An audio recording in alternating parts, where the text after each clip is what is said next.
The Mysterious Affair at Styles. Chapter 7. Poirot pays his debts. As we came out of the Stylites' arms, Poirot drew me aside by a gentle pressure of the arm. I understood his object. He was waiting for the Scotland Yard men. In a few moments, they emerged, and Poirot at once stepped forward and accosted the shorter of the two. "I fear you do not remember me, Inspector Japp." "Why, if it isn't Mr. Poirot," cried the inspector. He turned to the other man. "You've heard me speak of Mr. Poirot? It was in 1904 he and I worked together. The Abercrombie forgery case, you remember. He was run down in Brussels. Ah, those were great days, monsieur. Then, do you remember Baron Altara? There was a pretty rogue for you. He eluded the clutches of half the police in Europe.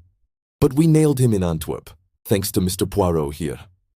As these friendly reminiscences were being indulged in, I drew nearer and was introduced to Detective Inspector Japp, who, in his turn, introduced us both to his companion, Superintendent Summerhay. "I need hardly ask what you are doing here, gentlemen," remarked Poirot. Japp closed one eye knowingly. "No, indeed. Pretty clear case, I should say." But Poirot answered gravely, "There I differ from you." "Oh, come," said Summerhay, opening his lips for the first time. "Surely the whole thing is clear as daylight. The man's caught red-handed. How he could be such a fool beats me." But Japp was looking attentively at Poirot. "Hold your fire, Summerhay," he remarked jocularly. "Me and Musia here have met before, and there's no man's judgment I'd sooner take than his. If I'm not greatly mistaken, he's got something up his sleeve. Isn't that so, Musia?" Poirot smiled. "I have drawn certain conclusions, yes." Summerhay was still looking rather skeptical, but Japp continued his scrutiny of Poirot. "It's this way," he said. "So far, we've only seen the case from the outside. That's where the Yard's at a disadvantage in a case of this kind, where the murder's only out, so to speak, after the inquest. A lot depends on being on the spot first thing, and that's where Mr. Poirot's had the start of us. We shouldn't have been here as soon as this even, if it hadn't been for the fact that there was a smart doctor on the spot who gave us the tip through the coroner. But you've been on the spot from the first, and you may have picked up some little hints. From the evidence at the inquest, Mr. Inglethorpe murdered his wife as sure as I stand here, and if anyone but you hinted the contrary, I'd laugh in his face. I must say I was surprised the jury didn't bring it in willful murder against him right off. I think they would have, if it hadn't been for the coroner. He seemed to be holding them back. Perhaps, though, you have a warrant for his arrest in your pocket now," suggested Poirot. A kind of wooden shudder of officialdom came down from Japp's expressive countenance. "Perhaps I have, and perhaps I haven't," he remarked dryly. Poirot looked at him thoughtfully. "I am very anxious, monsieur, that he should not be arrested." "I dare say," observed Summerhay sarcastically. Japp was regarding Poirot with comical perplexity. "Can't you go a little further, Mr. Poirot?" "A wink's as good as a nod, from you. You've been on the spot, and the Yard doesn't want to make any mistakes, you know." Poirot nodded gravely. "That is exactly what I thought. Well, I will tell you this. Use your warrant. Arrest Mr. Inglethorpe. But it will bring you no kudos. The case against him will be dismissed at once. Comme ça." And he snapped his fingers expressively. Japp's face grew grave, though Summerhay gave an incredulous snort. As for me, I was literally dumb with astonishment. I could only conclude that Poirot was mad. Japp had taken out a handkerchief and was gently dabbing his brow. "I daren't do it, Mr. Poirot. I'd take your word, but there's others over me who'll be asking what the devil I mean by it. Can't you give me a little more to go on?" Poirot reflected a moment. "It can be done," he said at last. "I admit I do not wish it. It forces my hand. I would have preferred to work in the dark just for the present, but what you say is very just. The word of a Belgian policeman whose day is past is not enough. And Alfred Inglethorpe must not be arrested. That I have sworn, as my friend Hastings here knows. See then, my good Japp, you go at once to Styles. Well, in about half an hour.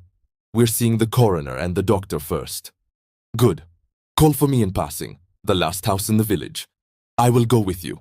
At Styles, Mr. Inglethorpe will give you, or if he refuses, as is probable, I will give you such proofs that shall satisfy you that the case against him could not possibly be sustained. Is that a bargain?" "That's a bargain," said Japp heartily. "And on behalf of the Yard, I'm much obliged to you, though I'm bound to confess I can't at present see the faintest possible loophole in the evidence, but you always were a marvel. So long then, Musia." The two detectives strode away, Summerhay with an incredulous grin on his face. "Well, my friend," cried Poirot, before I could get in a word, "what do you think? Mon Dieu, I had some warm moments in that court. I did not figure to myself that the man would be so pig-headed as to refuse to say anything at all. Decidedly, it was the policy of an imbecile." There are other explanations besides that of imbecility," I remarked. "For if the case against him is true, how could he defend himself except by silence?" "Why, in 1,000 ingenious ways," cried Poirot. "See? Say that it is I who have committed this murder. I can think of 7 most plausible stories, far more convincing than Mr. Inglethorpe's stony denials." I could not help laughing. "My dear Poirot, I am sure you are capable of thinking of 70. But seriously, in spite of what I heard you say to the detectives, you surely cannot still believe in the possibility of Alfred Inglethorpe's innocence? Why not now as much as before? Nothing has changed, but the evidence is so conclusive. Yes, too conclusive." We turned in at the gate of Leastways Cottage and proceeded up the now familiar stairs. Yes, too conclusive," continued Poirot, almost to himself. "Real evidence is usually vague and unsatisfactory. It has to be examined, sifted. But here the whole thing is cut and dried. No, my friend, this evidence has been very cleverly manufactured, so cleverly that it has defeated its own ends." "How do you make that out?" "Because so long as the evidence against him was vague and intangible, it was very hard to disprove. But in his anxiety, the criminal has drawn the net so closely that one cut will set Inglethorpe free." I was silent. And in a minute or two, Poirot continued. "Let us look at the matter like this. Here is a man, let us say, who sets out to poison his wife. He has lived by his wits, as the saying goes. Presumably, therefore, he has some wits. He is not altogether a fool. Well, how does he set about it? He goes boldly to the village chemist's and purchases strychnine under his own name, with a trumped-up story about a dog which is bound to be proved absurd. He does not employ the poison that night.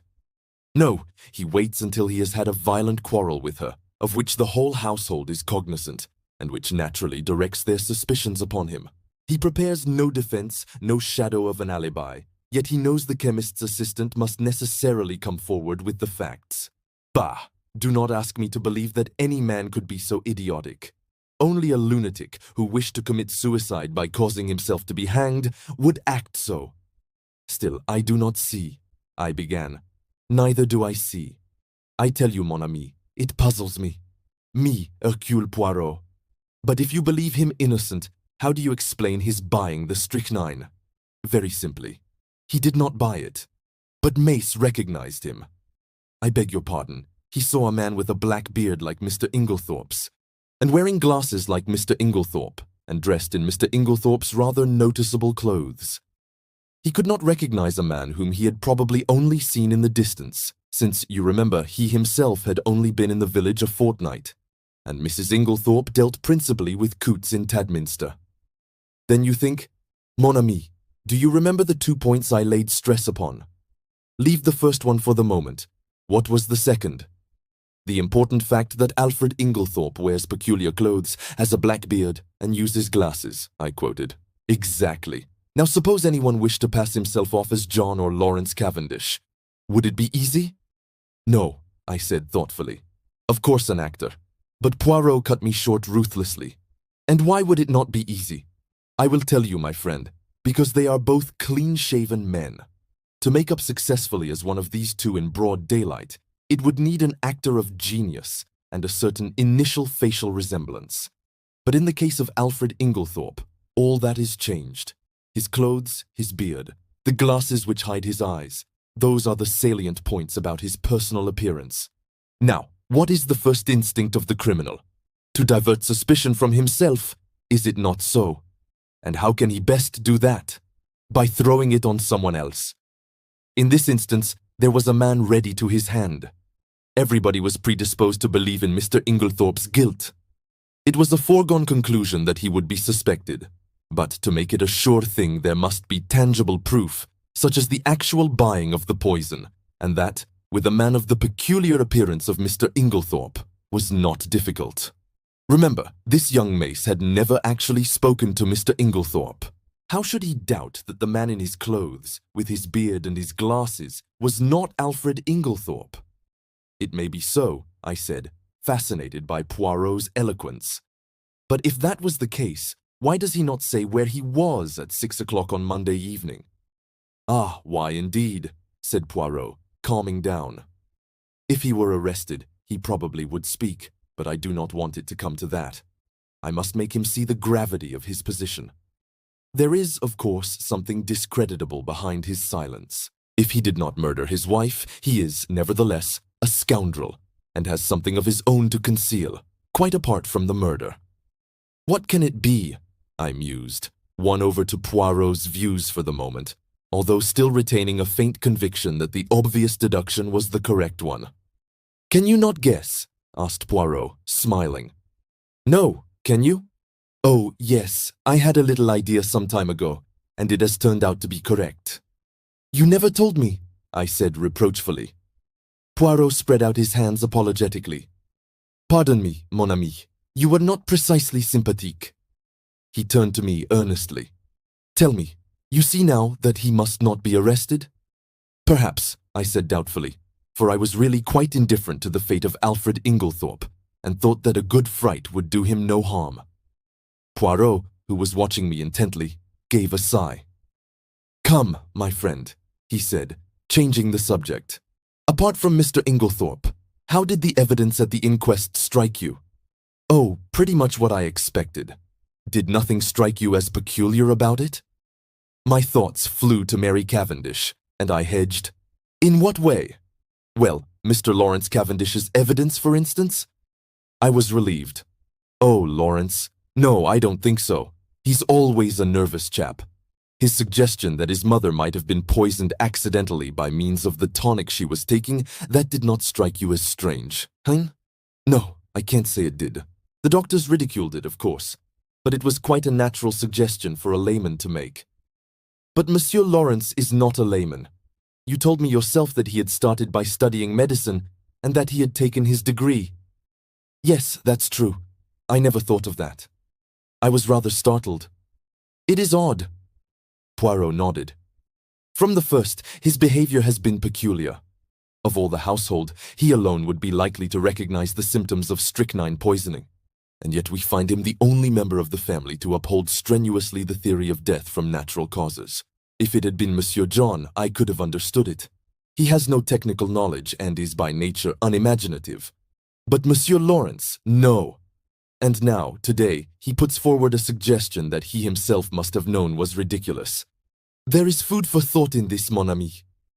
It's very confusing, I agreed. Then there is Mrs. Cavendish, continued Poirot. That's another who is not telling all she knows. What do you make of her attitude? I don't know what to make of it. It seems inconceivable that she should be shielding Alfred Inglethorpe. Yet that is what it looks like. Poirot nodded reflectively. Yes, it is queer. One thing is certain, she overheard a good deal more of that private conversation than she was willing to admit. And yet she is the last person one would accuse of stooping to eavesdrop. Exactly. One thing her evidence has shown me. I made a mistake. Dorcas was quite right. The quarrel did take place earlier in the afternoon, about 4 o'clock, as she said. I looked at him curiously. I had never understood his insistence on that point. Yes, a good deal that was peculiar came out today, continued Poirot. Dr. Bauerstein, now, what was he doing up and dressed at that hour in the morning? It is astonishing to me that no one commented on the fact. He has insomnia, I believe, I said doubtfully. Which is a very good or a very bad explanation, remarked Poirot. It covers everything and explains nothing. I shall keep my eye on our clever Dr. Bauerstein. Any more faults to find with the evidence? I inquired satirically. Mon ami, replied Poirot gravely. "When you find that people are not telling you the truth, look out. Now, unless I am much mistaken, at the inquest today, only one, at most, two persons were speaking the truth without reservation or subterfuge." "Oh, come now, Poirot. I won't cite Lawrence or Mrs. Cavendish. But there's John and Miss Howard. Surely they were speaking the truth?" "Both of them, my friend." "One, I grant you, but both." His words gave me an unpleasant shock. Miss Howard's evidence, unimportant as it was, had been given in such a downright straightforward manner that it had never occurred to me to doubt her sincerity. Still, I had a great respect for Poirot's sagacity, except on the occasions when he was what I described to myself as foolishly pig-headed. "Do you really think so?" I asked. Miss Howard had always seemed to me so essentially honest, almost uncomfortably so. Poirot gave me a curious look, which I could not quite fathom. He seemed to speak, and then checked himself. "Miss Murdoch, too," I continued. "There's nothing untruthful about her. But it was strange that she never heard a sound, sleeping next door, whereas Mrs. Cavendish, in the other wing of the building, distinctly heard the table fall. Well, she's young, and she sleeps soundly. Ah, yes, indeed. She must be a famous sleeper, that one." I did not quite like the tone of his voice, but at that moment a smart knock reached our ears, and looking out of the window, we perceived the two detectives waiting for us below. "No." Poirot seized his hat, gave a ferocious twist to his mustache, and carefully brushing an imaginary speck of dust from his sleeve, motioned me to precede him down the stairs. There we joined the detectives and set out for Styles. I think the appearance of the two Scotland Yard men was rather a shock, especially to John, though of course after the verdict he had realized that it was only a matter of time. Still, the presence of the detectives brought the truth home to him more than anything else could have done. Poirot had conferred with Japp in a low tone on the way up, and it was the latter functionary who requested that the household, with the exception of the servants, should be assembled together in the drawing room. I realized the significance of this. It was up to Poirot to make his boast good. Personally, I was not sanguine. Poirot might have excellent reasons for his belief in Inglethorpe's innocence, but a man of the type of Summerhay would require tangible proofs, and these I doubted if Poirot could supply. Before very long we had all trooped into the drawing room, the door of which Japp closed. Poirot politely set chairs for everyone. The Scotland Yard men were the cynosure of all eyes. I think that for the first time we realized that the thing was not a bad dream, but a tangible reality. We had read of such things, now we ourselves were actors in the drama. Tomorrow, the daily papers, all over England, would blazon out the news in staring headlines. Mysterious tragedy in Essex. Wealthy lady poisoned. There would be pictures of Styles, snapshots of the family leaving the inquest. The village photographer had not been idle. All the things that one had read 100 times, things that happened to other people, not to oneself. And now, in this house, a murder had been committed. In front of us were the detectives in charge of the case. The well-known glib phraseology passed rapidly through my mind in the interval before Poirot opened the proceedings. I think everyone was a little surprised that it should be he and not one of the official detectives who took the initiative.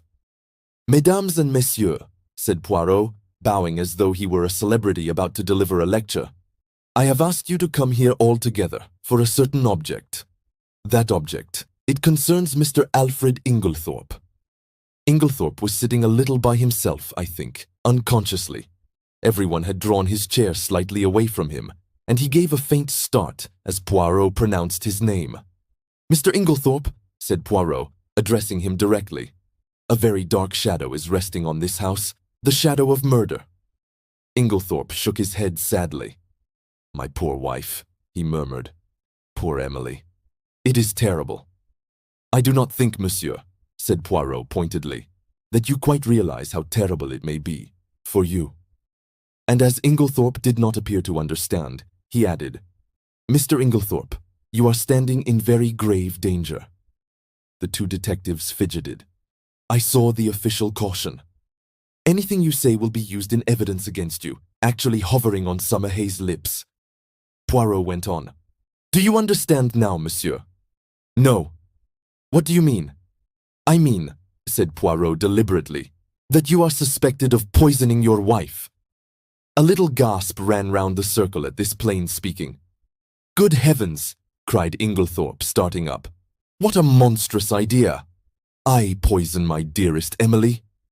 I do not think, Poirot watched him narrowly, that you quite realize the unfavorable nature of your evidence at the inquest. Mr. Inglethorpe, knowing what I have now told you, do you still refuse to say where you were at 6 o'clock on Monday afternoon? With a groan, Alfred Inglethorpe sank down again and buried his face in his hands. Poirot approached and stood over him. Speak! He cried menacingly. With an effort, Inglethorpe raised his face from his hands. Then, slowly and deliberately, he shook his head. You will not speak? No, I do not believe that anyone could be so monstrous as to accuse me of what you say. Poirot nodded thoughtfully, like a man whose mind is made up. Soit, he said. Then I must speak for you. Alfred Inglethorpe sprang up again. You? How can you speak? You do not know, he broke off abruptly. Poirot turned to face us. Mesdames and messieurs, I speak. Listen. I, Hercule Poirot, affirm that the man who entered the chemist's shop and purchased strychnine at 6 o'clock on Monday last was not Mr. Inglethorpe, for at 6 o'clock on that day, Mr. Inglethorpe was escorting Mrs. Raikes back to her home from a neighboring farm. I can produce no less than 5 witnesses to swear to having seen them together either at 6 or just after, and as you may know, the Abbey farm. Mrs. Raikes's home is at least 2.5 miles distant from the village. There is absolutely no question as to the alibi.